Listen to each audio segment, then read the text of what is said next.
Hi, Bridgette Griffiths here, and I'm back with Guy Gibbons from Bennett Carroll Solicitors. Guy, as a buyer, I've found the property, I want to make the offer, and we've spoken about before writing a contract being the best way to present that offer. Should I have my solicitor look over that contract before I get it presented to the sellers?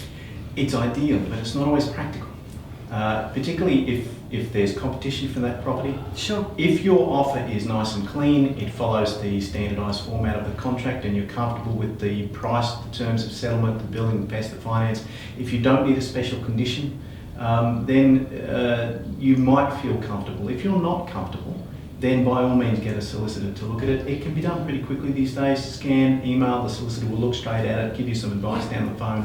Oftentimes, if the agent's got a solicitor attached to them, it can all be done while you're making the offer. Fantastic. But if you are comfortable with it, there's nothing improper about signing the contract and sending it off. Remembering, of course, that you do have your subject tos that you can use, and you do have your 5-day cooling off period that you can use if you sign the contract and then go, oh no, I wish I've done the wrong thing.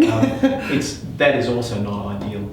In a market where there's competition for properties, sometimes it's just not practical. You don't have the time. But it's a comfort thing for buyers. The Sure. buyers, you've got to be comfortable. You're signing a contract to do one of the biggest transactions you'll ever do. Absolutely. If you're at a certain amount of anxiety and reservation is normal, but if you're really just not sure that you should be signing it, say to the agent, can you send this to my solicitor? Give us a bit of time. Ring the solicitor's office, say this is about to hit the inbox, can somebody open it, read it and speak to me now please? Sure. Most solicitors will be able to do that. To do that quite quickly. So from what I'm hearing is basically if it's pretty standard, as we would call it in the industry, it should be okay to sign, but if you do require some special conditions or some other terms outside of those standard conditions, it's always best to get a solicitor to have a look over them. And make sure that you understand what you're doing and where you're going. If you've got anxieties that you don't really understand it, get that knowledge, because it is a pretty big transaction for most people. Indeed it is. Well, thanks so much, Guy. Great advice. Thanks.